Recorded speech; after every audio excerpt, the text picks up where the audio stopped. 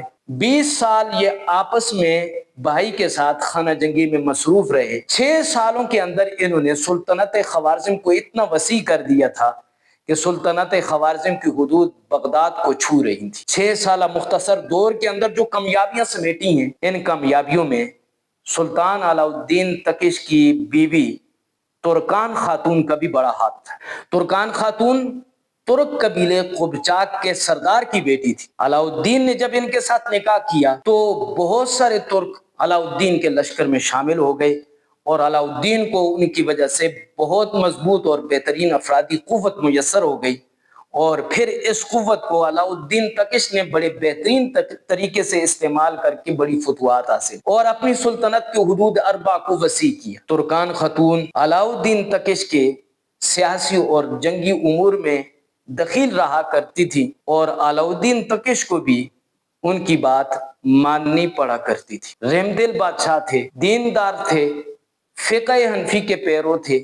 ایک مدرسہ بھی قائم کیا تھا اور اسی مدرسہ کے اندر آج علاء الدین تکش کی قبر ہے۔ آپ کو اگر ہماری ویڈیو اچھی لگی ہے تو ہمارے چینل کو سبسکرائب بھی کریں، لائک بھی کریں، اور انشاءاللہ اگلی قسط لے کر ہم جلدی آپ کے پاس آنے والے ہیں۔